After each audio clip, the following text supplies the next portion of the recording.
Welcome to my YouTube channel. আজকে আমি যে ভিডিওটি নিয়ে এসেছি সেটি হলো 2025-এ ইতিমধ্যে যে এসএলএসটি পরীক্ষা সম্পূর্ণ হয়ে গেল তার কাট অফ কীরকম হতে চলেছে তার ওপর। প্রথমতই বলে দিই, অনেক ইউটিউব চ্যানেলে অনেক রকম কাট অফ আসছে, তো সেগুলো কিন্তু তারা কোনো রকম পুঙ্খানুপুঙ্খভাবে বিচার বিবেচনা না করেই শুধুমাত্র ভিউজ কামানোর জন্য তারা সেই কাট অফগুলি দিয়ে দিচ্ছে। তো আমি আমার তরফ থেকে আপনাদের কিছু কাট অফ বলে দিচ্ছি, যেটা হয়তো +-3, ঠিক আছে, তবে এর খুব একটা বেশি কম হবে না। প্রথমতই বলে দিচ্ছি, কাট অফ যে বিষয়টা তা শুধুমাত্র কয়েকজন ভালো স্টুডেন্টের নাম্বারের উপর কিন্তু ডিপেন্ড করে না। এমনও কিছু স্টুডেন্ট রয়েছে যারা কিন্তু কম মার্কস পেয়ে পাস করেছে, তারাও কিন্তু এই নিয়োগ প্রক্রিয়ায় অংশগ্রহণ হতে পারে।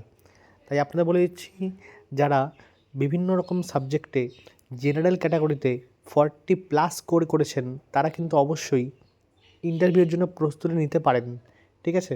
যারা 40+ ইউআর ক্যাটাগরিতে আছো তারা, যারা বিভিন্ন রকম রিজার্ভেশন ক্যাটাগরিতে আছো, আমি পরপর কিছু জিনিস বলে দিচ্ছি, আপনারা একটু পারলে নোট করে নেবেন।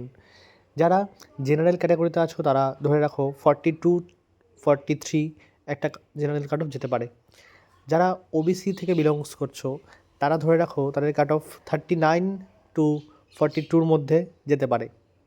যারা এসসির মধ্যে বিলংস করছো তারা ধরে রাখো 36 to 39-এর মধ্যে তোমাদের একটা কাট অফ যেতে পারে। এবং যারা এসটিতে রয়েছো তারা কিন্তু এক্ষেত্রে অনেকটাই কিন্তু কম কাট অফে সামিল হতে পারো, অর্থাৎ তারা 25 থেকে 30-র মধ্যে একটা নাম্বার পেলেই কিন্তু তারা সেই কাট অফে সামিল হতে পারে, ঠিক আছে। এবার চলে আসছি সর্বোপরি আপনাদের ইডাব্লিউএস ক্যাটাগরি নিয়ে।